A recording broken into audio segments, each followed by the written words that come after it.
Hello दोस्तों, नमस्कार। स्वागत है आपका हमारे learning YouTube channel learn with Surya में। दोस्तों, आज हम बात करने वाले हैं गणित कक्षा 8 का प्रश्नावली 2.2 का क्वेश्चन नंबर 10 से लेकर के क्वेश्चन नंबर 16 तक।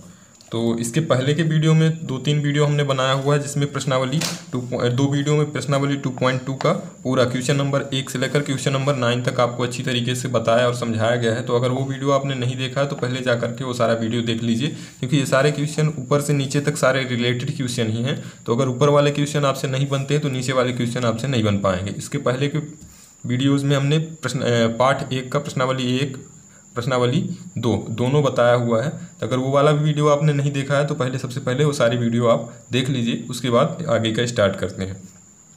तो चलिए स्टार्ट करते हैं आज का क्वेश्चन नंबर 10। क्वेश्चन नंबर 9 आपको बता दिया गया था, क्वेश्चन नंबर 10 भी सेम उसी तरह का है। क्वेश्चन नंबर 10 ये है कि किसी कक्षा में बालक और बालिकाओं की संख्या का अनुपात 7:5 है। यदि बालकों की संख्या बालिकाओं की संख्या से 8 अधिक है तो कक्षा में कुल कितने विद्यार्थी हैं, तो ये हमको निकालना है। तो क्वेश्चन को 1-2 बार अच्छे से आप रिपीट कर लीजिए, पढ़ लीजिए, क्योंकि क्वेश्चन पढ़ने से बहुत सारी चीज़ें इसमें समझ में आ जाती हैं। तो चलिए देखते हैं इसको कैसे किया जाएगा। बुक अपने सामने रख लीजिए। तो यहाँ क्वेश्चन में दिया हुआ है बालक और बालिकाओं का अनुपात कितना है, 7:5 है। यानी बालक और बालिकाओं दोनों के अनुपात में कितना है, 7:5। इसका मतलब ये है कि अगर किसी कक्षा में 7 बालक हैं तो 5 बालिकाएं हैं। तो इसको लिख लेंगे। अगर हमको नहीं पता है तो यहाँ पे लिख लेंगे माना बालकों की संख्या, हम यहाँ पे मान लेंगे। तो माना बालकों की संख्या बराबर 7x है। 7x हमने क्यों माना है, क्योंकि 7x यहाँ पे 7:5 का अनुपात दिया हुआ। तो बालकों की संख्या हमने मान लिया है 7x, तो बालिकाओं की संख्या कितनी हो जाएगी, 5x हो जाएगी। तो यहाँ पे लिखेंगे बालिकाओं की संख्या बराबर कितना है, 5x हो जाएगा। अब इसके आगे, अब ये क्वेश्चन में ये बोल रहा है कि बालकों की संख्या, ये दो चीज़ें तो बता दिया उसने कि दोनों का अनुपात कितना है, 7:5 है। इसके साथ साथ क्वेश्चन में इसने बताया हुआ है कि बालकों की संख्या बालिकाओं की संख्या से 8 अधिक है। अगर बालकों की संख्या या अगर बालिकाओं की संख्या 2 है तो बालकों की संख्या कितनी हो जाएगी, बालिकाओं की संख्या से 8 अधिक, यानी 2 + 8 जोड़ देंगे तो 10 आ जाएगा। तो ऐसे यहाँ भी है कि बालिकाओं की संख्या यहाँ पे लिखेंगे प्रश्नानुसार। अब यहाँ पे ध्यान दीजिएगा, जो क्वेश्चन में बोला हुआ उसको समझिए। यहाँ पे क्या है, ये बालकों की संख्या, यहाँ पे क्या है, बालकों की संख्या बालिकाओं की संख्या से 8 अधिक है। यानी बालकों की संख्या अधिक है और बालिकाओं की संख्या क्या है, कम है। और कितना कम है, तो अगर हम यहाँ पे बोल रहा है क्वेश्चन में कि 5x यानी बालिकाओं की संख्या में 8 जोड़ दें, यानी 8 प्लस कर देते हैं, तो उसकी संख्या किसके बराबर हो जाएगी, बालकों की संख्या यानी लड़कों की संख्या के बराबर लड़कियों की संख्या हो जाएगी। जब लड़कियों की संख्या में हम 8 जोड़ देते हैं तो लड़कों की संख्या के बराबर हो जाएगी। क्यों करेंगे, तो ये बन गया हमारा इक्वेशन यानी समीकरण बन गया। अब इसको कैसे हल किया जाएगा, समीकरण बन चुका है, बहुत ही सरल है, इजी है। समीकरण हल करने के लिए बहुत सारे क्वेश्चन में आपको बताया गया है। अगर नहीं देखा है अपने वीडियो तो सारे वीडियो पहले एक तरफ से देख लीजिए। अब इसमें समीकरण हल करने में सबसे पहले क्या किया जाता है कि चर संख्याओं को बराबर के एक तरफ और अचर संख्याओं को बराबर की दूसरी तरफ। तो हम इधर 8 को इधर ही रहने देंगे। सबसे पहले 5x को उस पार ले जाएंगे तो 7x ये हो जाएगा और 7 में से 5x घट जाएगा, क्योंकि इधर प्लस में है। देखिएगा यहाँ पे प्लस में है, जिस संख्या के पहले कुछ भी नहीं रहता वहाँ पे प्लस माना जाता है। तो यहाँ प्लस में है तो उधर जाएगा तो क्या हो जाएगा, माइनस में हो जाएगा। तो 8 बराबर हो जाएगा 7 - 5x यानी 2x आ जाएगा।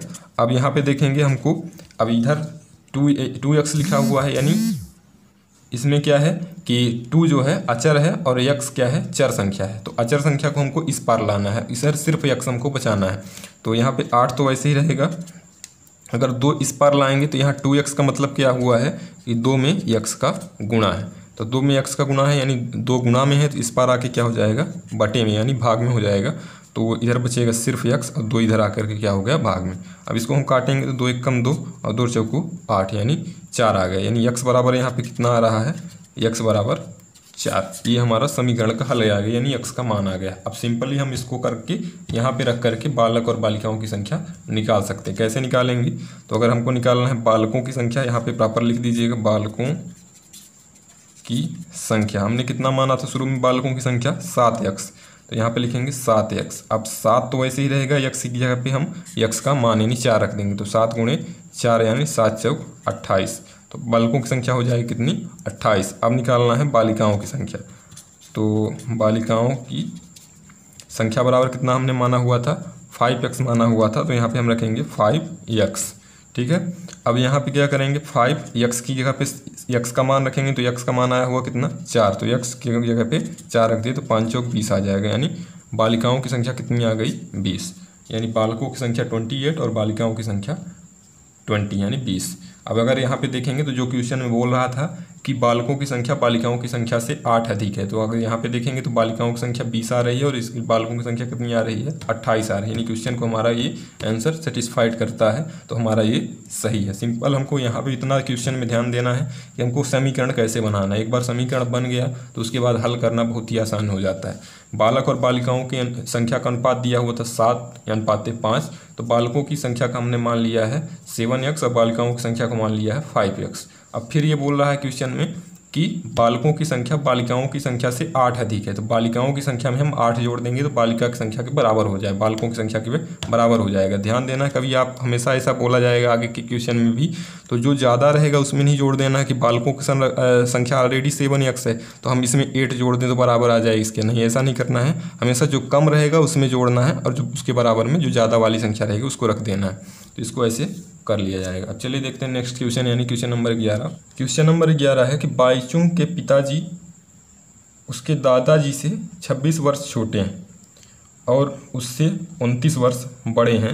उन तीनों का आयु का योग, उनके तीनों आयु का योग 135 है, तो उनकी अलग अलग आयु याद करना है। वर्तमान आयु तीनों की दिया हुआ है। बाईचुंग कोई लड़का है जिसके पिताजी उसके दादाजी से 26 वर्ष छोटे हैं और उससे 29 वर्ष ज़्यादा हैं, तो यदि उनकी तीनों का आयु का योग कितना है, 135 वर्ष है, तो उनकी अलग अलग आयु याद करना है। ठीक है, तो चलिए इसको समझते हैं क्वेश्चन में। क्वेश्चन को 2-3 बार इसको जरूर पढ़ लीजिए, तभी सारी चीज़ें समझ में आएंगी। चलिए देखते हैं कैसे लगाया जाएगा इसको। वर्ष है तो यहाँ पर लिख लेंगे, माना बाईचुंग की आयु बराबर x वर्ष। अब क्वेश्चन में आगे समझिए, अब x वर्ष हमने मान लिया है, किसकी आयु, बाईचुंग की आयु, तो इसके पिताजी और दादाजी की आयु हमको इसमें निकालना पड़ेगा। तो चलिए देखिए कैसे निकाला जाएगा। तो सबसे पहले इसके पिताजी की आयु निकाल लेते हैं, तो लिख दीजिएगा बाईचुंग के पिता की आयु।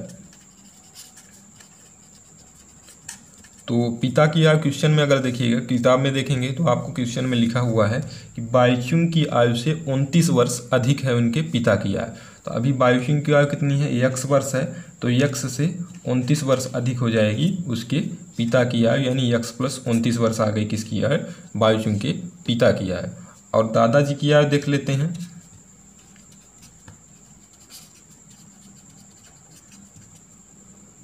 अब दादाजी की आयु क्या है कि उसके पिता, अब ये बोल रहा है क्वेश्चन में कि दादा की आयु जो है उसके पिता की आयु से 26 वर्ष ज़्यादा है। ठीक है, ये क्वेश्चन में ये बोला हुआ है कि उसके बाईचुंग के पिता की आयु उसकी दादा की आयु के से 26 वर्ष कम है, यानी दादा की ज़्यादा होगी 26 वर्ष और पिता की कम होगी। तो इसमें क्या करेंगे, x + 29 है, तो यानी 29 में से 26 और जोड़ देंगे, तो क्या हो जाएगा, उसके दादा की आयु निकल आएगी। यानी x वर्ष आ गई बाईचुंग की आयु, x में 29 जोड़ दिए, यानी पिता की आयु बाईचुंग की आयु से कितनी हो गई, 29 ज़्यादा हो गई, 29 वर्ष ज़्यादा, और उससे भी 26 वर्ष ज़्यादा कितनी किसकी हो गई, उसके दादाजी की आयु।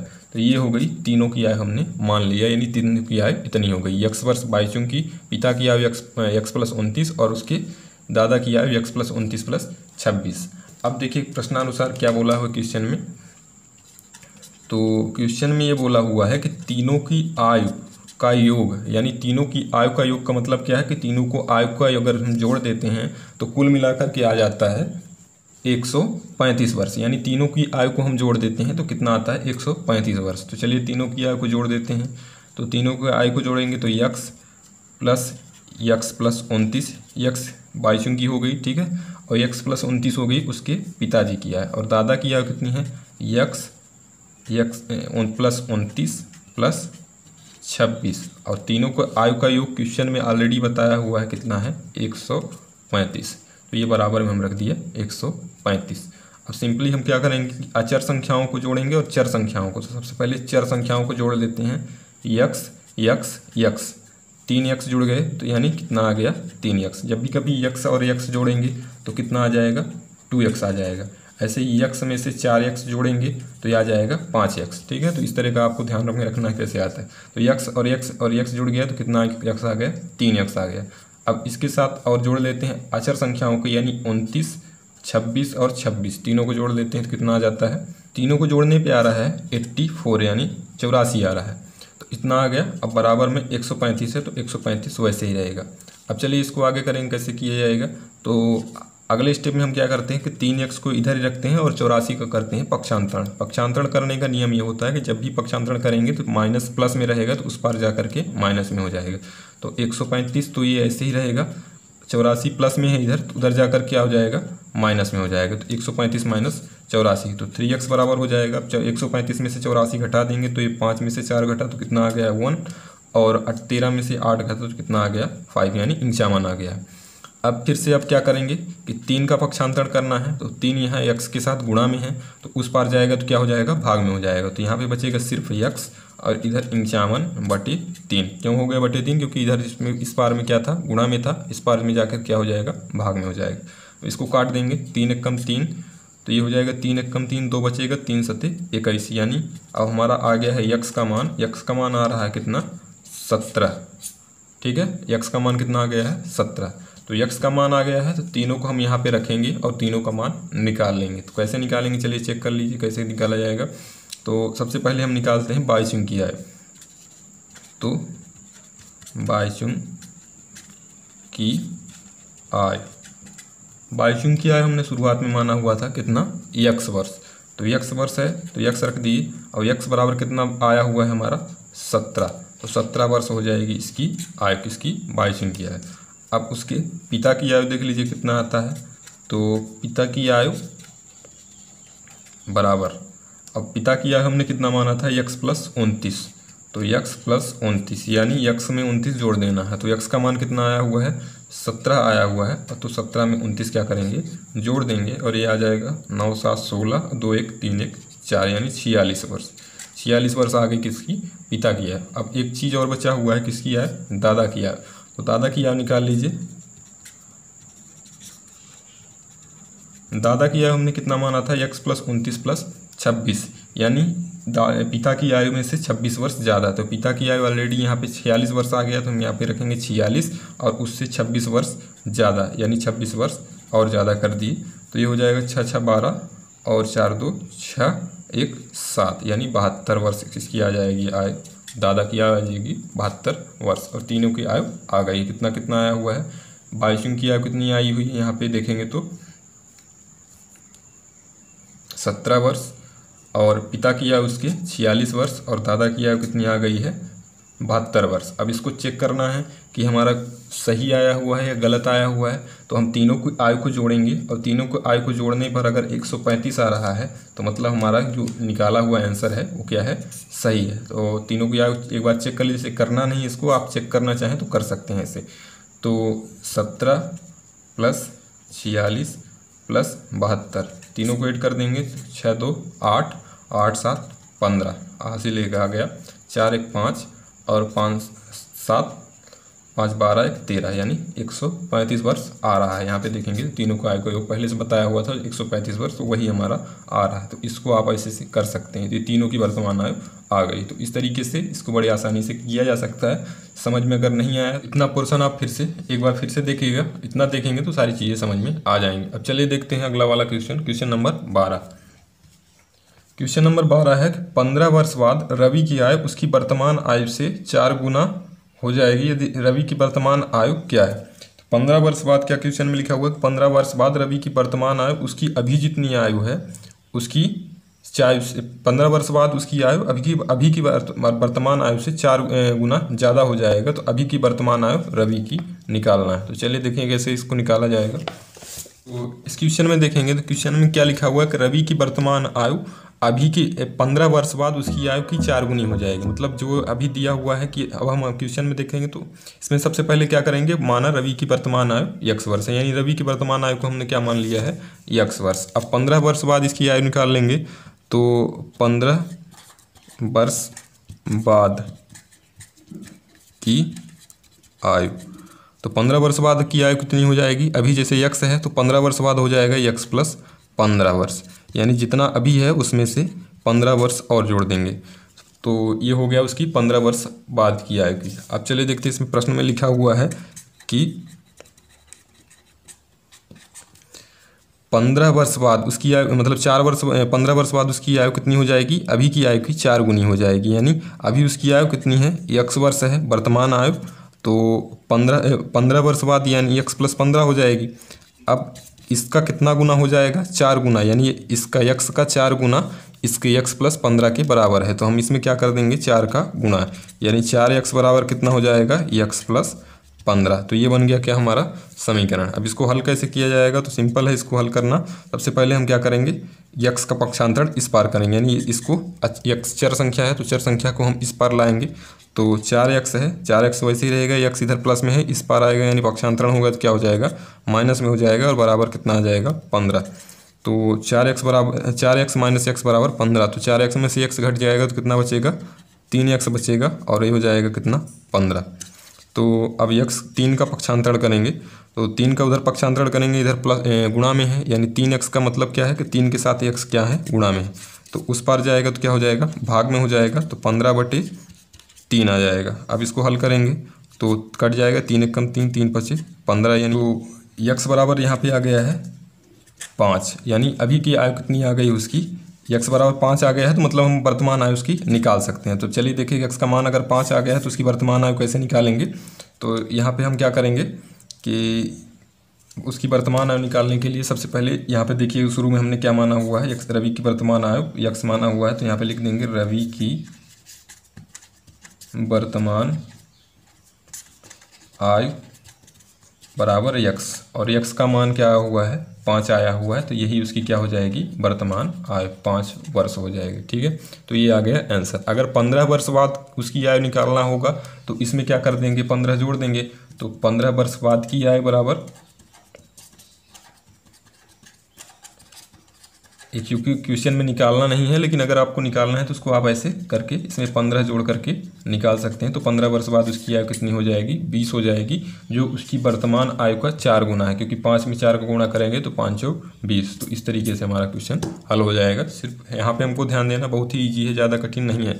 सबसे पहले रवि की वर्तमान आयु मानना है कितना, x वर्ष, तो 15 वर्ष बाद उसकी आयु कितनी हो जाएगी, x प्लस 15, यानी x में से 15 जुड़ जाएगा। अब क्वेश्चन में दिया हुआ है कि उसकी 15 वर्ष बाद आयु उसकी वर्तमान आयु से 4 गुनी हो जाएगी, यानी वर्तमान आयु में अगर 4 का गुणा कर दें तो उसके 15 वर्ष की आयु के बराबर में आ जाएगा। तो यानी x प्लस 4 गुणे x बराबर कितना हो जाएगा, x प्लस 15, और उसके बाद से फिर इसको हल किया जा सकता है। तो इस तरीके से आप इस क्वेश्चन को कर सकते हैं, बहुत ही ईजी है। तो ये क्वेश्चन नंबर 12 हो गया। अब चलते हैं क्वेश्चन नंबर 13 देखते हैं।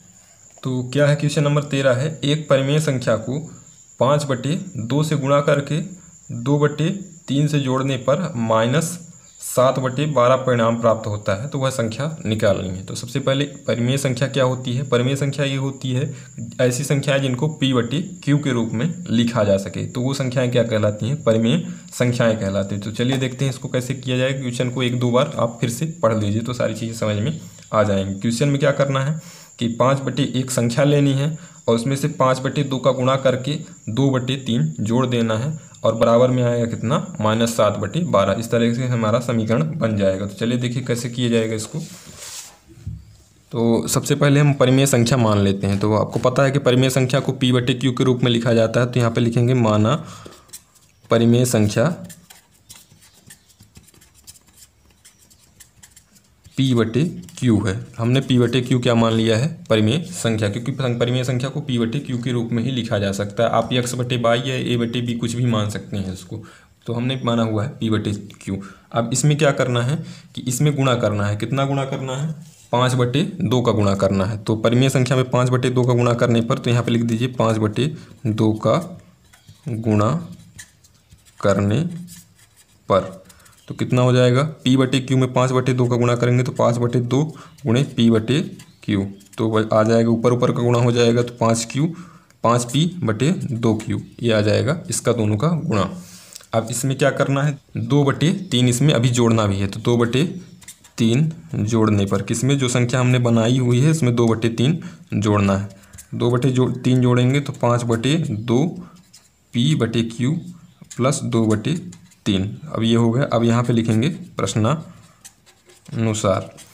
अब ये है इन दोनों को यानी 5p/2q में से यानी परिमेय संख्या में से 5/2 का गुणा करके उसमें 2/3 को जोड़ने पर -7/15 प्राप्त होता है। तो हम यहाँ पे समीकरण बन जाएगा 5p/2q प्लस 2/3 बराबर, यानी इसमें हम एक परिमेय संख्या 5/q थी, p/q थी जिसमें 5/2 का गुणा किया और 2/3 जोड़ दिए हैं, तो कितना आया हुआ है -7/15। ये बन गया हमारा समीकरण। अब समीकरण को हल करना है। यहाँ पे 7/12 दिया हुआ है, तो ये अब समीकरण को इसको हल करना है। अब देखिए सबसे पहले क्या किया जाएगा, इसमें 5/2pq तो इधर इस पार ही रहेगा। सबसे पहले हम 2/3 का उधर पक्षांतरण करते हैं, तो 2/3 इधर प्लस में है तो उधर जाकर क्या हो जाएगा, माइनस में हो जाएगा, तो ये -2/3 आ जाएगा। अब इसको इस पक्ष को हम इतना इस पार ही रहने देंगे, बस पहले उधर का हल कर लेते हैं कितना होगा। तो 5/2 p/q बराबर, अब यहाँ पे 12 और 3 का लघुत्तम लेंगे तो 12 3 का लघुत्तम 12 ही आएगा। लघुत्तम का भी वीडियो आपको हमारे चैनल में मिल जाएगा, अगर आपसे लघुत्तम लेना नहीं आ रहा है तो उसको पहले देख लीजिए।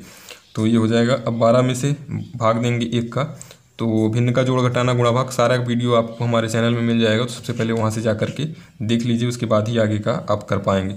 तो 12 एकम 12 यानी 1 आ जाएगा, और 1 का ऊपर गुणा करेंगे तो -7, और इधर हो जाएगा 3 चौक 12, 4 का 2 के साथ गुणा करेंगे तो 4 दूनी 8 आ जाएगा। तो इतना आ गया है। अब अगले स्टेप में 5/2 p/q, इसको वैसे ही लिखे रहेंगे, पहले इधर वाले को हम पूरा हल कर लेते हैं। तो ये हो जाएगा 7 में से, अब चूंकि यहाँ पे देखिएगा माइनस और माइनस है दोनों, तो माइनस माइनस दोनों क्या हो जाएगा, जुड़ जाएगा। ऐसा कभी भी रहेगा कि दो संख्याएं माइनस माइनस वाली हैं तो दोनों संख्याएं आपस में क्या हो जाएंगी, जुड़ जाएंगी। तो -8 और -7 जुड़ गया तो कितना आ गया, 15, और माइनस का चिन्ह रहेगा क्योंकि माइनस वाली संख्या क्या है, बड़ी, दोनों माइनस माइनस है तो चिन्ह भी माइनस हमेशा ही आएगा। तो -15/12, तो इतना आ गया है। अब आगे अगला स्टेप कर लेते हैं। अब हम करते हैं 5/2 का पक्षांतरण, तो 5/2 इधर गुणा में है, उधर जा कर के भाग में हो जाएगा। कैसे हो जाएगा इसमें थोड़ा सा ध्यान दीजिएगा। तो सबसे पहले -15/12 वैसे ही रहेगा, 5/2 का हमको पक्षांतरण इस पार से इस पार करना है। तो इधर 5 जो है p के साथ गुणा में है यानी ऊपर है, तो इस पार जाएगा तो क्या हो जाएगा, नीचे जा कर के भाग हो जाएगा, यानी 12 इधर ऊपर था, इस पार आके क्या हो गया, भाग में हो गया, यानी नीचे हो गया। ऐसे 2 इधर भाग में है यानी बटे के नीचे है। अगर यहाँ पे देखेंगे तो बटे के ऊपर 5 है, इधर पे आके क्या हो गया, बटे के नीचे हो गया। अब 2 क्या है, बटे के नीचे है, तो उस पार जाकर क्या हो जाएगा, बटे के ऊपर हो जाएगा। अब यहाँ से देखेंगे तो इतना पक्षांतरण करने के बाद आ गया है, और इसमें बहुत सारी संख्याएं कट रही हैं। कैसे कट रही हैं कि अगर 2 से काटेंगे तो 2 1 कम 2 हो जाएगा, और 2 छक्का 12 हो जाएगा, यानी 1/6 इधर आ गया। और 5 भी कट रहा है तो 5 1 कम 5, 5 3 15, यानी यहाँ पे कितना बचा है, -3 × 1, और नीचे बचा हुआ कितना, 6 × 1। अब इसको आगे कैसे हल करेंगे देख लीजिए इसको। तो इसमें करेंगे तो आ जाएगा कितना,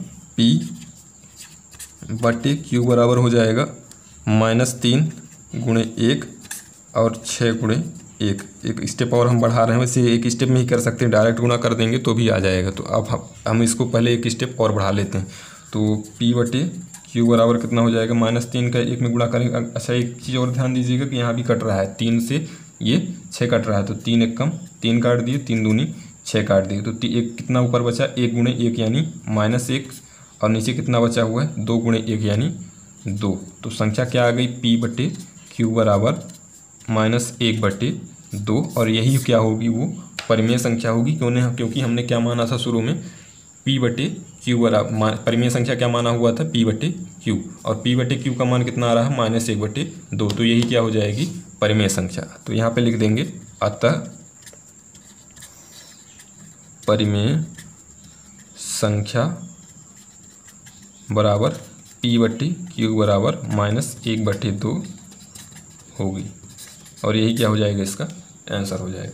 तो इस तरीके से इसको किया जाएगा। क्वेश्चन के एक बार फिर से समझ लीजिएगा तो सारी चीज़ें इसमें समझ में आ जाएंगे। शुरू से देखेंगे तो सबसे पहले क्या करना है कि परिमेय संख्या मान लेना है। P/Q हमने परिमेय संख्या मान लिया है। फिर क्वेश्चन में क्या बोल रहा है कि एक परिमेय संख्या में 5/2 का गुणा करके 2/3 जोड़ेंगे। तो 5/2 का गुणा किया हुआ है, तो 5/2 का गुणा किए P/Q में, तो 5P/2Q आ गया और उसमें 2/3 जोड़ दिया। तो कितना आता है बराबर में -7/12 आ जाता है। यही क्या हो जाएगा समीकरण, और समीकरण को फिर हल कर लिया जाएगा पक्षांतरण विधि से। तो इस तरीके से आप कर सकते हैं क्वेश्चन नंबर 13 को। अब चलते हैं क्वेश्चन नंबर 14 में। तो देखिए क्वेश्चन नंबर 14 क्या है कि लक्ष्मी एक बैंक में खजांची है, उसके पास नकदी के रूप में 100, 50 व 10 के नोट है। ठीक है, एक बैंक है, बैंक में क्या हुआ रखा हुआ है 100, 50 और 10 के 3 अलग अलग प्रकार के नोट रखे हुए हैं, जिनकी संख्या यानी नोटों की संख्या कितनी है। 100 के नोटों की संख्या का ये तीनों का क्रमशः अनुपात जो दिया हुआ है, यानी 100, 50 और 10 के नोटों का क्रमशः अनुपात कितना है 2:3:5 का अनुपात है। और उनका मूल्य कितना है, मूल्य यानी कितना रुपए टोटल मिला करके रखा हुआ कितना रुपए है, वो कितना है 4 लाख रुपए है। तो प्रत्येक प्रकार के नोट में से कितने नोट हैं, ठीक है ना। 4 लाख टोटल रुपए निकाल रखा हुआ है और नोट कितने के रखे हुए हैं 100, 50 और 10 के नोट, यानी कुछ नोट 100 के हैं, कुछ नोट 50 के हैं और कुछ नोट कितने के हैं 10 के नोट हैं। लेकिन नोटों की संख्या इसने नहीं बताया हुआ है कि टोटल नोट कितने संख्या में हैं। तो ये सिर्फ उसका क्या बताया हुआ है, अनुपात बताया हुआ 2:3:5 का अनुपात है। तो हमको निकालनी है नोटों की संख्या, यानी कितने नोट रखे हुए हैं। 100 के कितने नोट हैं, 50 के कितने नोट हैं और 10 के कितने नोट हैं। तीनों को मिला करके टोटल जो उसका कीमत है, नोटों की कीमत कितनी है 4 लाख रुपए है। क्वेश्चन थोड़ा सा बड़ा है, इसको अच्छे से समझेंगे तभी समझ में आएगा। तो चलिए देखिए इसको कैसे किया जाएगा। तो सबसे पहले हम लिख लेते हैं अनुपात। अनुपात बराबर क्वेश्चन में दिया हुआ है 2:3:5, यानी 2:3:5 का अनुपात इसमें बताया हुआ है। अब इसमें देखिए कैसे किया जाएगा कि इसमें सबसे पहले 100 का नोट, अब मान लेते हैं हम 100 के नोटों की संख्या।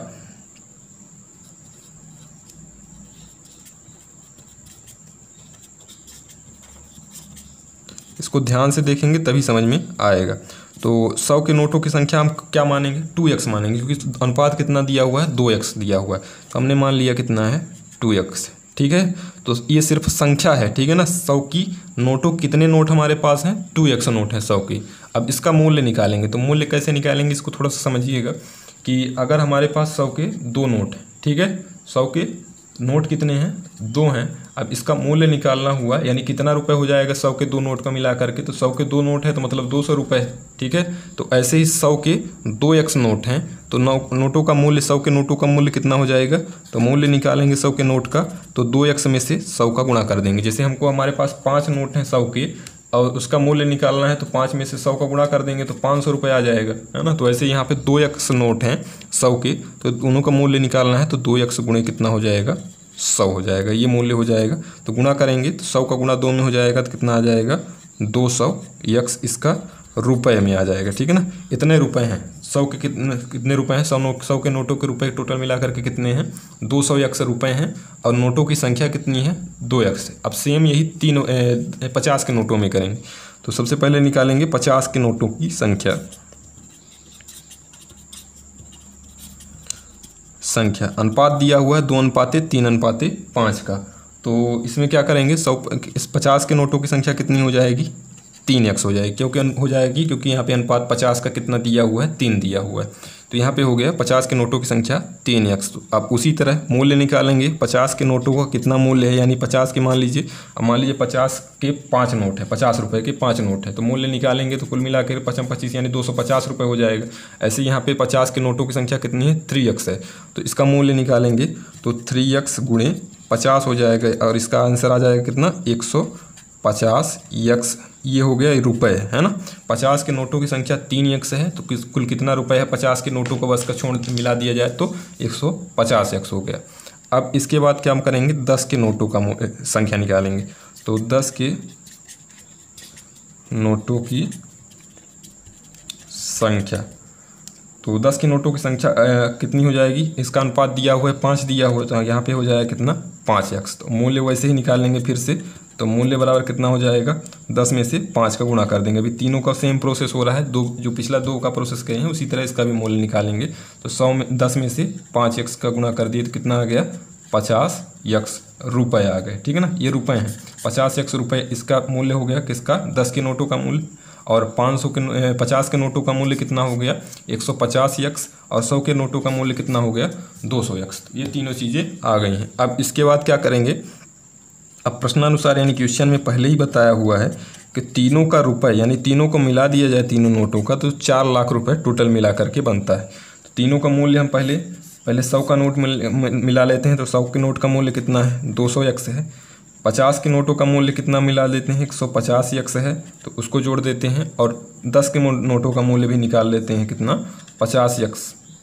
तो ये हो गया 10 के नोटों का मूल्य। अब टोटल मिला करके क्वेश्चन में ऑलरेडी बताया हुआ कि तीनों को अगर जोड़ देते हैं तो कितना बनता है, 4 लाख रुपए बनता है। तो ये हमने लिख दिया 4 लाख रुपए, और ये बन गया हमारा समीकरण। अब इसको हल कर लेंगे सिंपली, हमको x का मान निकालना है।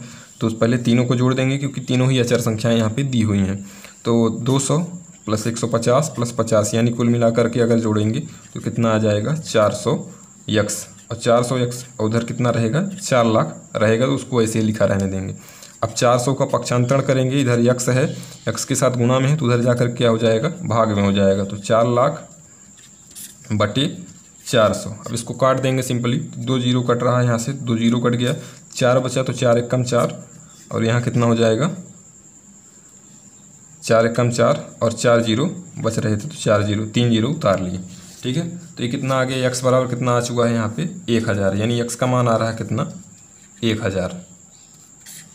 अब हम x का मान रख करके यहाँ पे हम नोटों का मूल्य भी निकाल सकते हैं और नोटों की संख्या भी निकाल सकते हैं। तो हमको यहाँ पे क्वेश्चन में दिया हुआ है कि सिर्फ नोटों की संख्या निकालनी है कि उसके पास 100 और 50 और 10 के प्रकार के कितने कितने नोट हैं, मतलब उसकी संख्या, नोटों की संख्या निकालनी कि 100 के नोट उसके पास कितने हैं, 50 के नोट कितने हैं और 10 के नोट कितने हैं।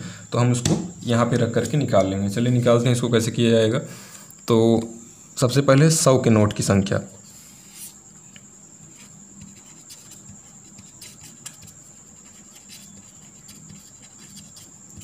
तो 100 के नोटों की संख्या कितनी दी हुई इसमें कि 2x हमने निकाला हुआ है, पहले माना था। तो 2x यानी 2 गुणे x की जगह पे 1000 रखेंगे तो हो जाएगा कितना, 2000 नोट। यानी 100 के कितने नोट हैं उसके, 2000 नोट। 100 के नोटों की संख्या कितनी है, 2000। मूल्य नहीं है, सिर्फ नोटों की संख्या है। 100 के उसके पास 2000 नोट है। अब 50 के नोटों की संख्या निकालेंगे।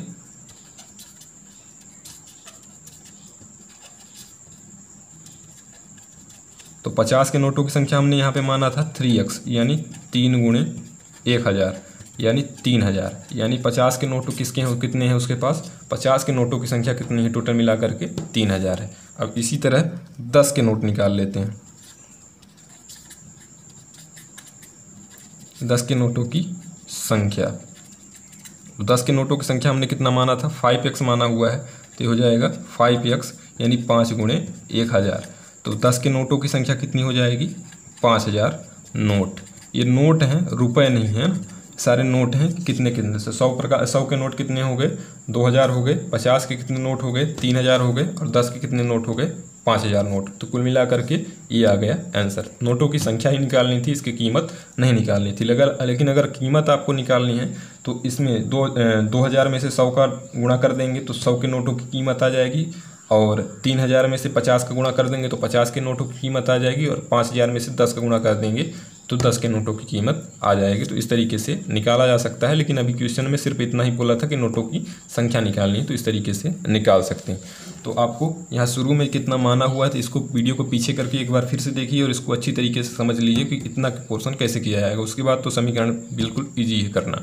तो इतना कर लीजिए, इतना देख लीजिए तो आ जाएगा समझ में। ये हो गया क्वेश्चन नंबर 14।